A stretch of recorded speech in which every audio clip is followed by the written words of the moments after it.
States of America and to the republic for which it stands, one nation, under God, indivisible, with liberty and justice for all.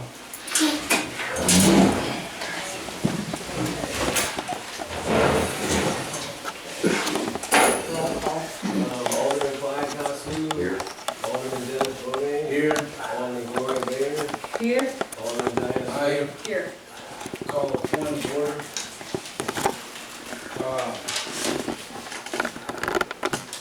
To Missouri State Statute 79070.1 that states an alderman must be a resident and an inhabitant of the city to serve as an alderman. Mrs. Smith sold her house on December the 19th, turned over her mailbox keys to the new occupants, and is no longer residing in the city, thereby voluntarily vacating her right to sit at the board.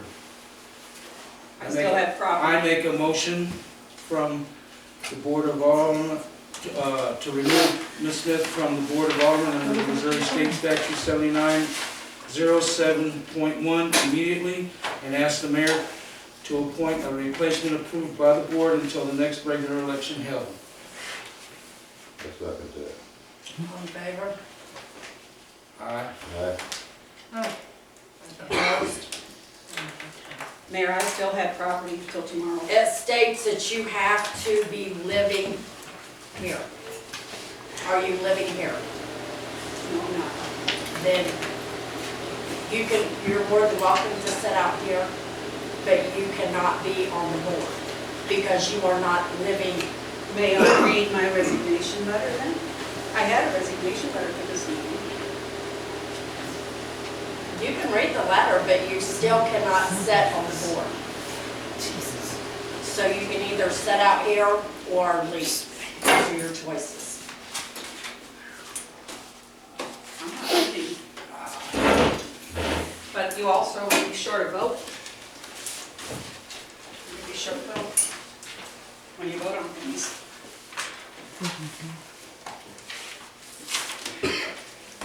Okay, I am going to appoint Pam Myers to take Diana's seat, and we will take care of all that next month. So the ordinance that we have on here, we cannot vote on it tonight, correct? Yeah, as long as we get three. As long as you get Oh, three okay, votes. okay, I'm sorry. If you don't get 3 votes, yeah, then it's no. Okay, sorry. Okay, David, continue. Alright, we need a motion to approve the agenda. Make a motion to approve the agenda. Seconded. All in favor? Aye. Opposed? Okay, nobody's signed up for the public forum. Okay, I need a motion for the consent agenda. Make a motion to approve the consent agenda. I seconded it. All in favor? Aye. Opposed? Okay. This is,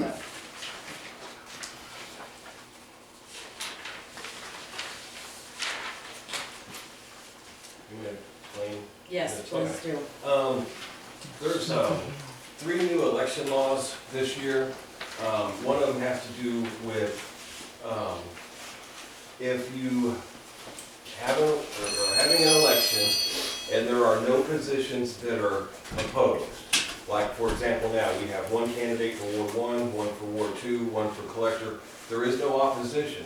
So this would allow us to forego an election, and it would save the city $600. Everything else is the same as far as terms and all that. The 6 years in this ordinance refers to that every 6 years you have to redo this election. But this will save us money. I got this from the Municipal League, and also the county clerk said it to me as well. You know, saying it's a good idea to save money. And, you know, if people come in and there's really nothing to vote for. Oh, yeah, please. I'm still having trouble with this. Okay. Okay? What you're saying is, if we've got 2 openings, 2 people, their term's coming up, 2-year term, Correct. and no one runs against it, Right. then we don't have to do that. Correct. But now, if there is someone running against them, then we have to have Right, that. right. Okay. Because right now we have 3 openings, and let's say we have, you know, 2 people running for 1 ward, then we'd have to have the election because we have an opposition, you know.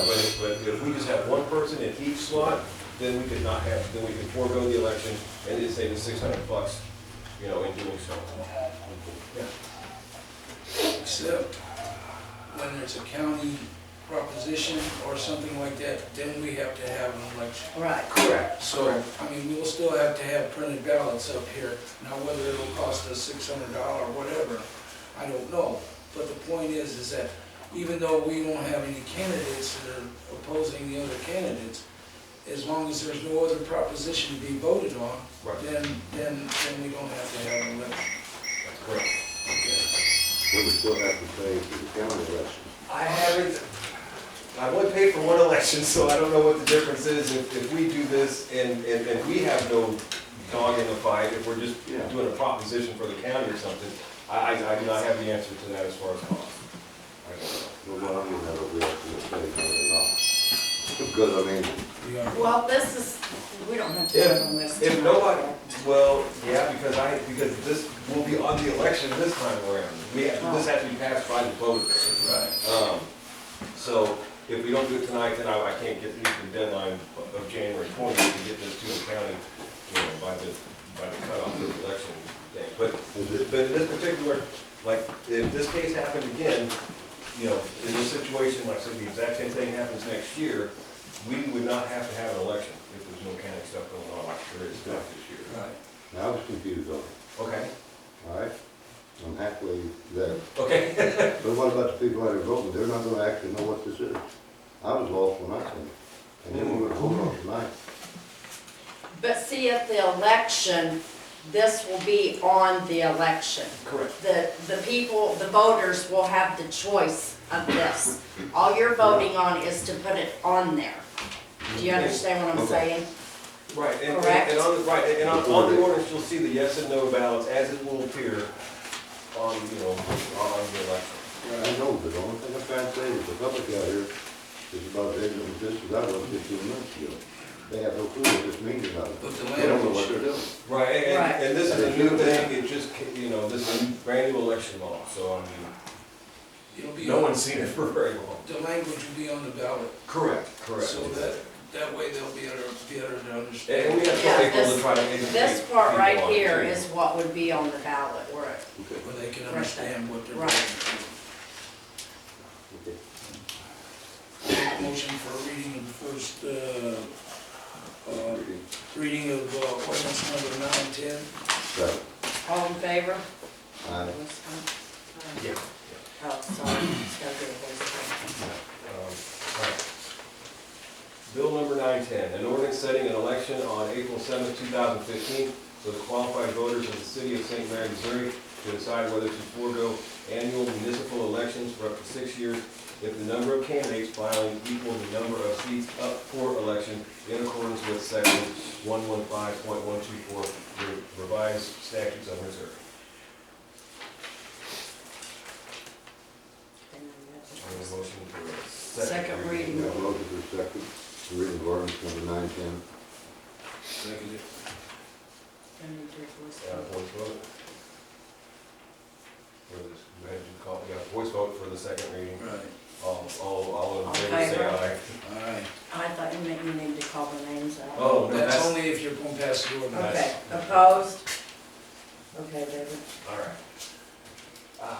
An ordinance setting an election on April 7, 2015 for the qualified voters of the city of St. Mary, Missouri to decide whether to forego annual municipal elections for 6 years if the number of candidates filing equal the number of seats up for election in accordance with section 115.124 revised statutes of Missouri. Okay, I need a motion. I make a motion to adopt the ordinance number 911, It's 9:10. or 910, excuse me, I'm sorry. I'm one ahead. All in favor? We need a second. Oh, second. What's that then? Okay, all, Voice, roll call vote, Alderman Clyde Tasu, Aye. Alderman Dennis Bovee, Aye. Alderman Gloria Bader. I'm not sure. I'm gonna say aye. No, I'm not. Okay. Pushing this. but you're eyeing, Yeah. or you're, No, I won't say nay right now. okay. So that is an aye, right? That's what I said. Okay, gotcha. Okay, now we have ordinance 911, It's an ordinance establishing regulations of the fire department.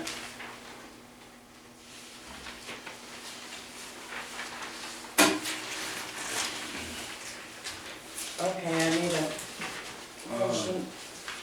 Mayor, I'd like to make an amendment to ordinance number 911 prior to approving it. So you can do it now or after the second reading. What, One is that in the beginning, it says that the fireman will elect the fire chief, and it doesn't say anything about the board approving it. So I would like to make sure that the board approves it, any selection that the volunteer fireman department elected. So, and the other amendment I would like in there is that the fire chief be allowed to have access to any department here, you know, having a key in case of an emergency, so you don't have to call somebody to open the place up to fight the fire, or break a door down to get in and access to. I don't think that's necessary because we have a firefighter that has keys to the building, so I don't think it's necessary that the fire chief has one too. He's in charge, I thought that would be, because Frankie can't always be on fire call. Well, that's up to you guys, I mean, Well, it's your call. what piece are we talking about? The firehouse? No, to like, To City Hall, Hall. places like that, but they may have to have access. Why not leave some in the fire department itself? Well, that's where you get a Whoever lock goes- box. Yeah, Whoever goes to fight the fire, they go there and they get their keys. well, that's, So you want me to word it to where it's in a locked, secure place within the firehouse if we, So they gotta go there anyway, right? yeah. I mean, that would make Correct. sense Get the to me. truck, yeah. yeah. And that's the only two amendments I like, that I saw, otherwise I think it's a great ordinance. And as the board come to a consensus for me to add the part about the approval of the chief should be by the alderman. You're the one that changed that too. It's always been that way. Yeah, well, they vote him and Yeah. then we approve it. right. So That's you want what that I language in there as well? Right. Okay. I can redo this. We can table it till next month. I'll put it under old business. Or we can pass it on the contingency that I do this, but I'd rather have it straight. Who appointed the fire chief this time? Did the board? They voted on They it, voted on it. and then we approved it. Right, they Yeah. approved it. We approved it, There's always been that. yeah. And this is basically to give the fire department, The right to do a little bit Right. of stuff. I instead of understand that. having to have everything approved by us before. Exactly. So, do you guys wanna table this till next month? Or do you wanna pass it with, David getting this stuff in? Randy, have you got anything to say about it? Well, me being assistant chief, I mean, the part about the keys, I do, I mean, like Dennis was saying, I'm not joking about it. I'm not always around. Right, The thing about being locked in the firehouse or whatever in a safe box, I think the best place to actually lock them in a safe box is actually in 41 or 42. in one of the That's trucks. in one of our pumpers or apparatuses. Because if we got a fire, one of them are coming, you know, our bolts are coming. And anyways, I mean, if we put them in the firehouse itself, everybody pushes to get them rolling. You might And- forget yeah, it, is what you're so, saying. yeah. So what I do is, I mean, if I'm on scene, that's one thing, I can unlock myself, I gotta have nobody there, 'cause my keys are in the pocket constantly, but if I'm not, then, you know, it's better than breaking the door. That might be a better idea. But I mean, if fire alarm's going off somewhere or something like that, and we break down a door, that's, you know, a $200 door frame or whatever. Right, And there wasn't no fire there, and then there wasn't no use to break it down, but, right. you know, so. But that's what we do with all the other places, like, CMA Hall, all that, we got keys for the gates, where we can get access into it, they're in the trucks. And that way we don't have to cut locks or anything, because, you know, that costs the owner or us. and we're not Right. Doing that, so. So, I think the thing about it is with the whole ordinance, me reading the ordinance, going over everything with Dave over it, I think it's actually a good deal on what we're doing with it because we ourselves like to do things, but we can't do nothing unless we actually come to the board to actually explain ourselves what we want to do. Right. So I think it's better that the chief and the assistant chief actually got to say so. Now, if it's a big ordeal, then we come to the board. But, you know, minor stuff, you know, taking trucks to training or whatever, I don't think we should have to come to the board to actually approve it. I think we should be able to actually take it or whatever, do training. I think it's a good deal. Okay. Is the board consensus with that, fire truck rather than firehouse? Yeah, that's fine. Okay, Okay. fire truck. And then I have a question just for my clarity as far as the actual keys. Like this facility right here, obviously the key to the door to get in, but what about the key to like the collector's office or the clerk's office? My thing is, honestly, what I would do with that whole point, a wooden door is gonna be cheaper than a metal frame door. Okay. You know, if the fire's in there, in that office, we're better off to just break through it anyways to get to. Okay. Basically, gonna burn everything in there. So not the interior office, it's just. I wouldn't worry about the interior Okay. office, I Okay. just Mark's basically got a out question. there door. Go ahead. If I may, I wouldn't have so much a problem with them having a key to my front office.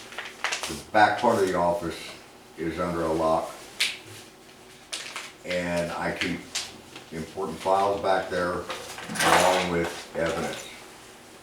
I'm gonna have to insist they not be required or be allowed to have a key to that room. They do have bolt cutters. If they absolutely have to get in there, they can Right. cut the lock. And when I write this up, I'm gonna write not interior offices, and I consider that an interior office. So they would just have the key to the front door of your facility. I would be okay with that. Okay. Okay. I just put it at exterior doors. Okay. You know, if Exterior entry. doors Okay. only. Are you guys all okay with that? Yep. I think I am anyway. How about you, Gloria? Yeah, it sounds pretty good. Okay, so, Well, yeah, we'll just table this till next month and we get it all, okay. take that program. Okay, the next thing is, We gotta vote to table it since it Oh, was already oh. a motion made. Okay. All right, So, is that a Okay. motion? I make a motion to table this until the next regular meeting. second, So, all in favor? Aye. Opposed? Okay. Okay, the next thing is the draft audit. This is the draft copy of what? Yeah, I don't know if any of you guys had time to go over it, but, It's the same thing as we got time and time before. right, We don't have enough people here. and it's it's pretty much the same thing as every year, so. It is, if you go to the, everybody always goes to the back page, and last year they said we needed 2 clerks and 2 collectors. This year though, they only said we needed 2 collectors. They're okay with my department because we now have a treasurer who oversees everything I do and does my bank reconciliations and sees every penny that comes out of my office, so they're okay with mine. So it is better than it was last year. So That is we are one getting improvement. somewhere. Yeah. We're improving. Okay. So, we're to department. Yeah, we'll have to, I'd like to get this approved because I have to send a thing to the auditor saying that it's approved to go Approved. forward to basically take this word draft off of it and give us final Okay. copies. Right. They're gonna come and explain it anyway. They will. Yeah, when it's all said and done, they will. So I So, make a motion, we approve the draft as written. I second. all in favor? Aye. Opposed? Departmental reports. The only thing I have going on is there's a class on February 17th. It's free, it's in St. John, won't cost any mileage or tuition, for what's called Web EOC, which is an Emergency Operations Center. It's a really big push as a way that you can log into, on the internet. The state will be there so you can request funds, or request resources a lot easier. And if you have people working, like sandbagging or something, you can put those names in there and how many hours they're working. That way it allows you to get reimbursed a lot easier. FEMA pays 80%, state pays 10, we don't have to pick up the 10. $16 an hour, for example, which we would receive, you know, as far as getting money reimbursement. So it's a great system. I applied for it. I'm still waiting for Homeland Security to approve it, but, you know, I'll have an update before the next meeting if I can do that or not. Okay. That'd be great, man. Yeah. I love it. Okay, is that it? Yes. Okay, water and sewer. Okay, back tees are good, chlorine residuals are good. We worked on a leak at Circle Drive and it's still ongoing at this time. Weather turned nasty on us, we can't get in there and do it because we might have to tear up that individual's driveway and I wanna know how far up I gotta go before I do it. So, and I'm gonna try to save those 2 end pieces and the culvert, so we don't have to replace those. We just have to replace the concrete.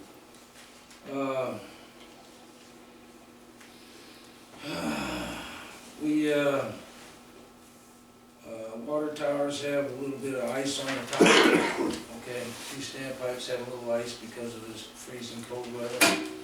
It's causing misreadings on our thing, but there's no real problem yet, but we're gonna have to keep an eye on it, okay? So right now, there's no real problem, it's just throwing our readings off a little bit. Is there anything you can do to No, keep it from? basically, the only thing we could do is to circulate it more, and there's no way to do that, we don't have the ability to do that. Okay? And we just end up causing more problems in the long run, it's always been that way, when it's really freezing cold out, we develop a thin sheet of ice on the top, and it causes misreadings on our monitors, so. Okay. But, I thought I'd let you know about it, I mean, really know about it, but it's nothing, not a real problem yet. We worked on several grinders, this week, and, we're still waiting on parts for, antique mall and stuff. So, as soon as, they'd be in this week or the first part of next week, from what I understand. And that's it for water and wastewater. Okay, park and cemetery. Yeah, that's me too, Ann. Went up to the park and, cemetery, it all looks good, we're okay there, no problems that I foresee. Okay, I have a question. Last meeting, you were talking about somebody going down there and tearing up the park. Have you? We secured that gate with a lock, so that if somebody wants in there with a vehicle or anything, they'll have to gain access through during the city time or whatever. Somebody's here to let them in. Okay. Street department? I don't have a lot. Met with the county over this ditch problem. And I heard so many stories about this was gonna be done, that's gonna be done this way. I finally met with them myself. And what we're gonna do, that the big ditch back there behind your house, we're gonna clean that up. And that's about all we're gonna do today, keep it sprayed. And county kind of agrees the same thing. There's no feasible way to fill that in or put tile in it and then cover it, because Connie Williams' ground down here, this ground up here is way up here, and the ditch is right in the middle, about like this. There's no way you could run all the water off on her. Okay, so that's what they decided to do with that ditch, and they offered to give it to us and pay for the spraying, or half the spraying. I told them I'd give them our half to pay for all the spraying, and they didn't want that. They didn't want to afford that. Try to sell it to me. Yeah. And the other ditch there in front of your house, we're gonna start on the other side of Fourth, where that tile is. Take that one out.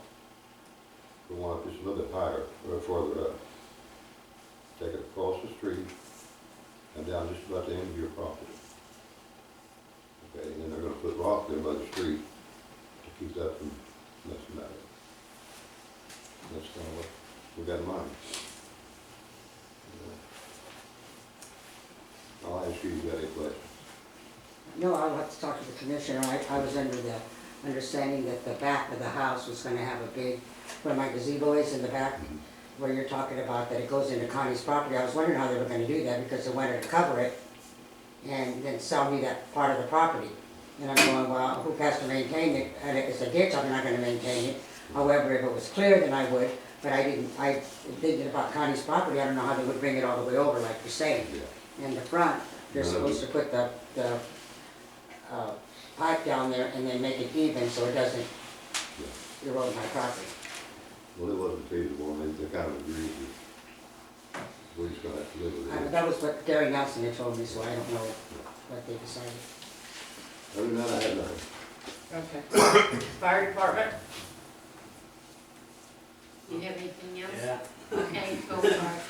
Anyways, I'd like to thank Dollar Tree and Perryville for donating toys to us for the Christmas Santa Claus coming down, and Bader's Place for donating toys to us. We had one call out. Before you move on, Yeah, was there a lot of kids that came? yeah, we had over 25, I believe, that came. So that's Yeah, good. so, I mean, we did actually pretty good for the first time.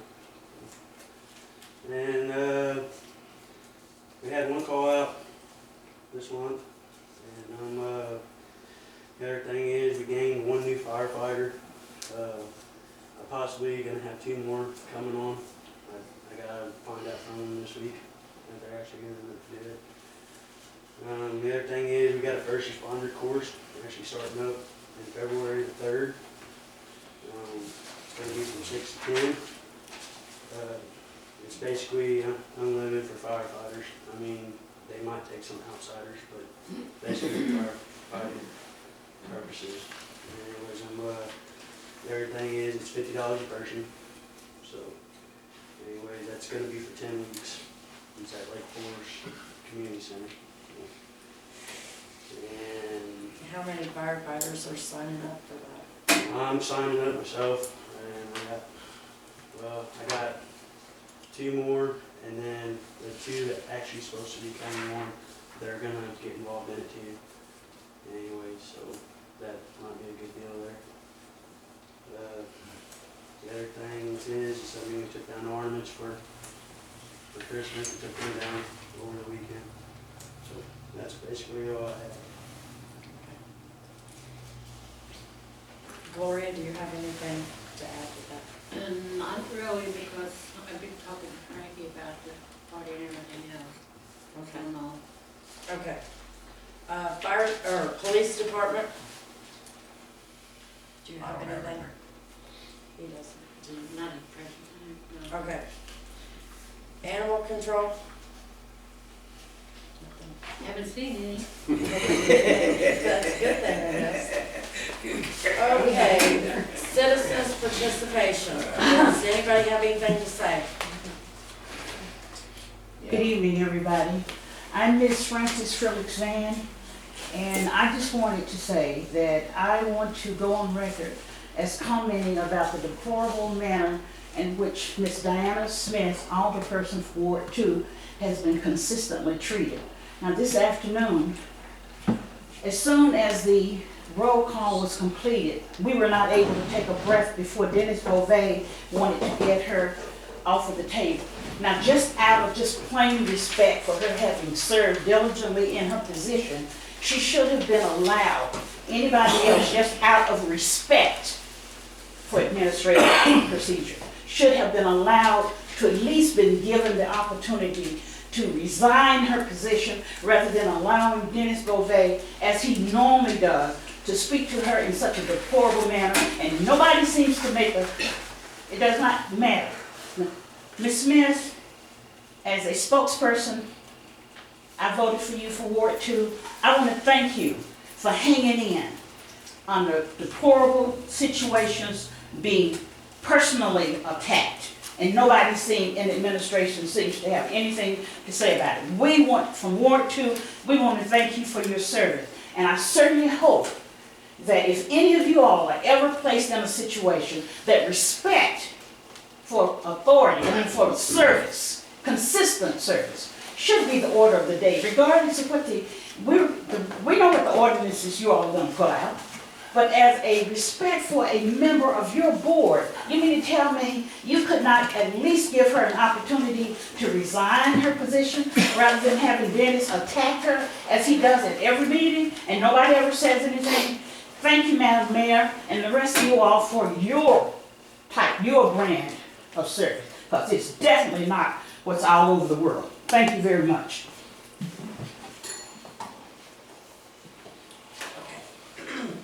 I'd like to thank Alderwoman Diane. She's worked very, very hard on this issue of mine with the water, and it took 8 months to find out that it wasn't personal property, it was city property. With a commissioner that she got in touch with, and I think that's how it got straight, but it still took over a year. She wasn't allowed to talk, she wasn't allowed to bring it up. Everybody kept saying that it was personal property, when all this time it was city property, and she finally brought it to somebody's attention, and I'd like to thank her because everybody here knew the situation. Mayor, you saw the situation, all of you seen the situation, what it was when you were running, and, running for office, and I showed it to you, and you all said you were gonna do something about it, then it turned out that it wasn't even your property. Diane was the only one that brought it up, talked to the commissioners, and brought all this up. I admire her, and I thank her very, very much for what she's done.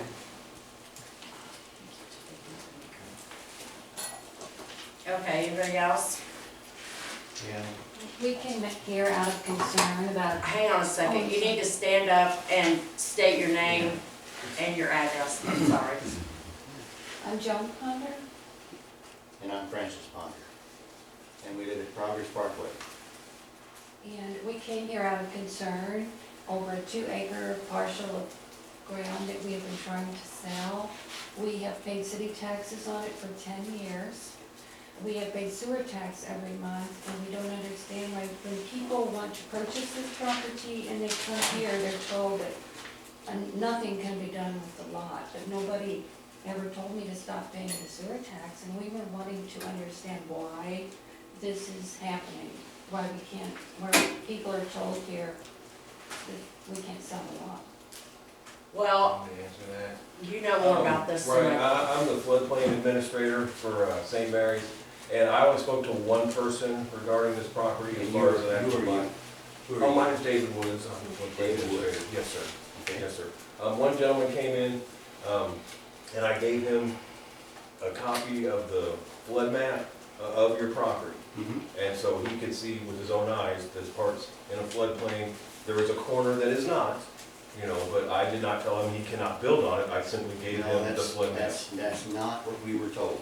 Okay, We were told from these individuals, and we were told by the realtor, that there will be absolutely, positively no construction on that piece of property ever. I never said that. Well, that's what the information. I would never tell somebody they cannot And build No, on a we just floodplain. said it, we're just saying they were told that. Okay, And the thing about it is, FEMA was brought up here.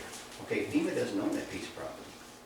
If I wanted to put up a house, if I wanted to put up a shed there, whatever happened to flood insurance? Don't these individuals down at the lower end of town that was totally annihilated by the flood, don't they have flood insurance? If somebody wanted to purchase that piece of property, why not allow them to understand exactly what the situation is? If it's floodplain property, which there was just a minimum amount of water on that piece of property. Now all of a sudden FEMA comes along and says, well, that's totally annihilated, you can't put anything there. And that's what they've been told.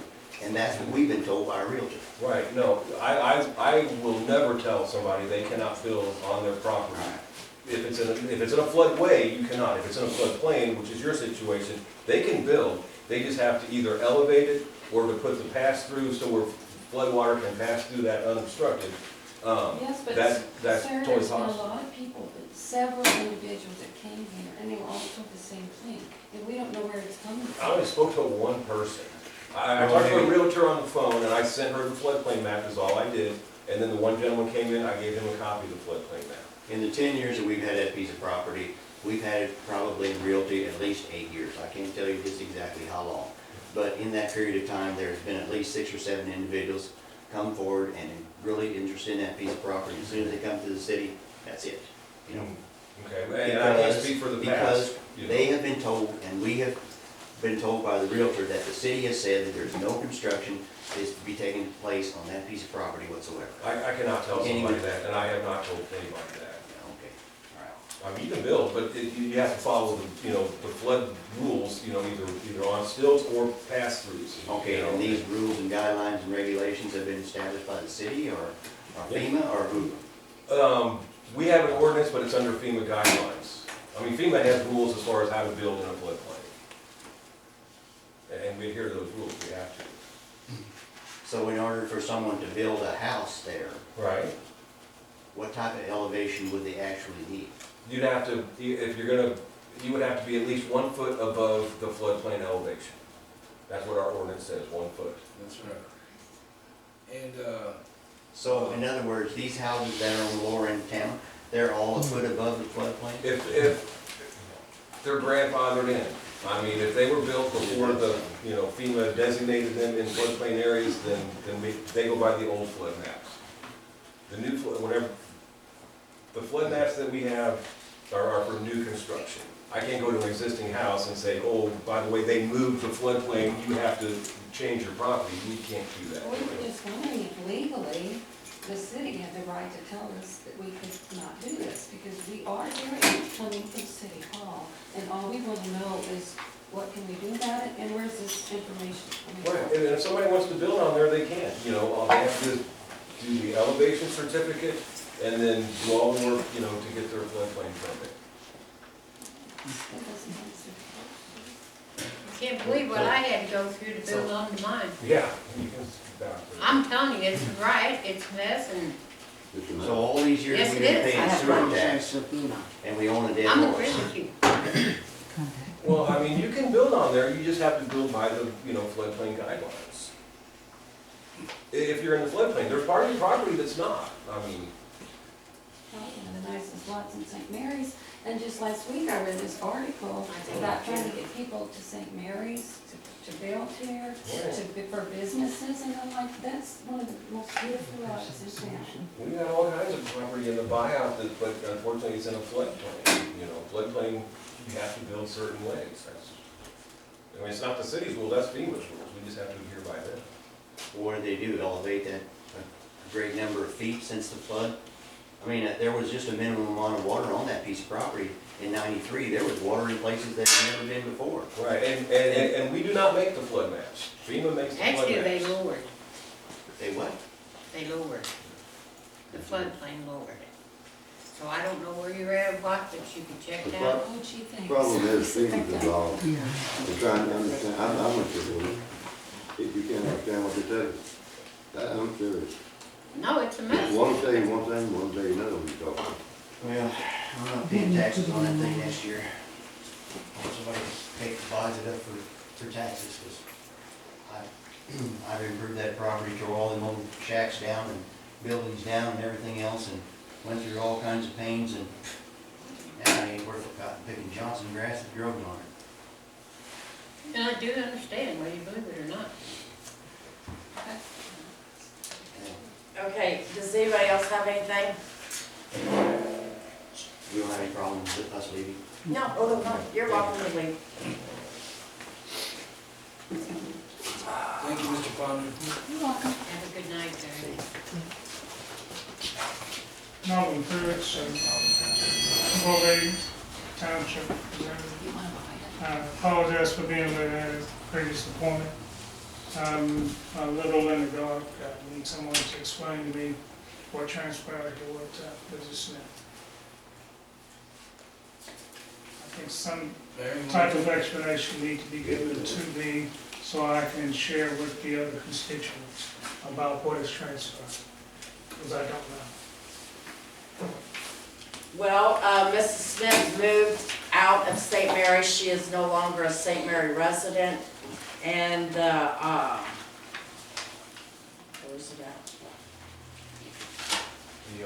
The state statute. The state statute states that you have to be an inhabitant and resident in order to be an alderman.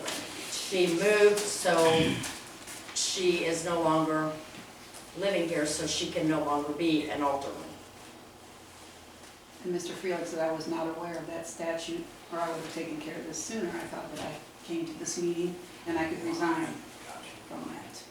And so, Mr. Bovee jumped right in there and threw me off the board, basically. So, I understand that that's the rule. You have to be actually in a home, living here. I understand. I wasn't aware of that, so my mistake. But I do have a resignation letter, so when everybody is finished with whatever they want to say, I'm going to go ahead and resign my position. Like I said, I'm truly, I apologize for being late, because what I'm hearing and what I'm seeing is, I thought professional courtesy should be extended based on what I've heard. Well, it was to another alderman last year. No, what I'm saying is, I do plan on taking this further and sharing my opinions based on legal standing with my other person, because I have two, Dennis Bovee, excuse me for pointing, Dennis Bovee and Mrs. Smith. And thank you for your service. I think it's been a long, hard battle. I think you've done a great job. Like all of you guys have started to do, working as a team. I think that's important for our city to go forward. I think it's very important that we be very respectful in dealing with others. And it sounds like we've kind of tripped a little bit and went back a couple of steps. But I truly thank you for your service. Thank you. Anybody else? And I feel like it.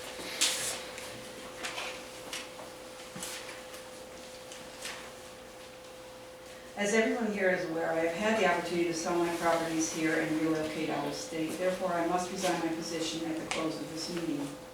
I want to thank the people of St. Mary for electing me to represent them as alderwoman. I leave knowing that I tried. I have always valued the people's trust and confidence and our constitutional rights, which we must preserve. I have sought the betterment of St. Mary by proposing progressive ideas and advocating for public participation, governmental transparency, and accountability of elected officials and city employees. I also want to thank all of those these past few years who have strongly opposed me in these same areas. Their actions strengthened my resolve, taught me perseverance under pressure, and gave me the courage to seek out answers to questions not readily available to the general public. I leave this position with my character and integrity intact. My hope for St. Mary is that there are others who will step up, have the courage to face the giants, and move this city forward. The groundwork has been laid. Elect people in April who will be builders and progressive thinkers. Thank you again for the privilege of government service. What's that? Thank you. Does anybody else have anything? Okay, I need a motion to close this meeting so we can go into closed session. Need a motion to close the meeting. Second. All in favor? Right. Opposed?